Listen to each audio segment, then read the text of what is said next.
Hai nakama, Mimin akan memberikan 3 informasi tersembunyi di One Piece 1089.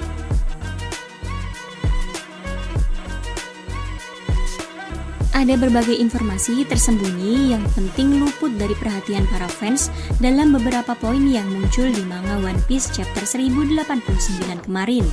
Chapter 1089 menghadirkan cerita yang menarik pasca apa yang terjadi di Pulau Beehive. Sebelumnya, kita diperlihatkan bagaimana epiknya peristiwa pembebasan Koby yang dilakukan oleh Garp dan para anggota Sword. Dalam chapter tersebut, diperlihatkan Koby memiliki kekuatan pukulan yang dahsyat berkat latihannya yang keras dan juga mengikuti ajaran dari Garp. Di sisi lain, nasib Garp sendiri saat ini tidak menentu, apakah dia sudah tewas atau belum. One Piece chapter 1089 kemudian memperlihatkan berbagai reaksi orang-orang setelah momen pembebasan Koby. Tapi ada informasi tersembunyi yang luput dari perhatian para fans. Apa saja? Check this out.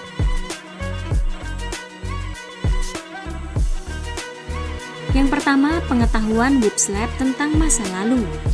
Whoop's Lab merupakan wali kota atau pemimpin dari desa Fuchsia, tempat tinggal Ace, Luffy, Sabo, dan juga Garp. Karakter Whoop's Lab memang sangat jarang sekali muncul dalam cerita. Bahkan kemunculannya dalam cerita One Piece bisa dihitung jari ya. Biasanya dia hanya muncul dalam cerita yang jadi jembatan menuju arc atau cerita lainnya seperti di chapter 1089. Whoop's Lab mungkin tidak terlihat berbahaya, namun tanpa banyak orang sadari, dia kemungkinan besar tahu tentang berbagai rahasia penting tentang masa lalu. Bisa jadi dia tahu tentang klan D atau rahasia lainnya. Yang kedua, kemunculan Pluton dan hancurnya Red Line. Pluton adalah salah satu senjata kuno yang bentuknya sudah disebutkan, yaitu sebuah kapal perang yang memiliki serangan dahsyat. Pluton mampu untuk menghancurkan sebuah pulau dengan mudah. Awalnya, Pluton diyakini ada di Pulau Alabasta.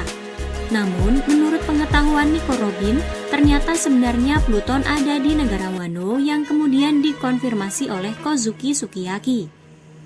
Sukiyaki sendiri menyebutkan jika Pluton masih terkubur di bawah Gunung Fuji.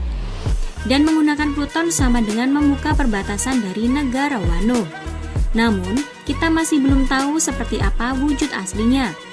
Berdasarkan petunjuk yang muncul di chapter 1089, kemungkinan Oda akan segera menghadirkan Pluton. Petunjuk terbesar yang muncul berkaitan dengan kemunculan Pluton adalah gempa bumi yang muncul di berbagai tempat. Dan yang ketiga, hadirkan abad yang hilang baru. Ketika kemudian momennya berubah di mana kita melihat sebuah lubang hitam besar di tengah lautan yang dahulunya menjadi tempat di mana kerajaan Lulusia berasal, hal ini tentunya membuat banyak geeks bertanya-tanya, apa maksud dari hal tersebut? Jika dilihat, apa yang terjadi dengan lubang tersebut mirip dengan lubang yang ada di Enies Lobby.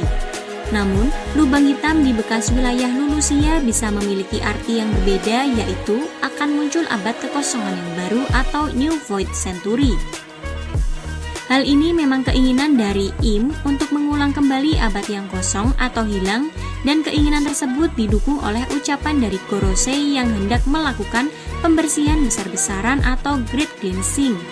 Meskipun begitu, sepertinya pasukan revolusi sudah tahu rencana ini.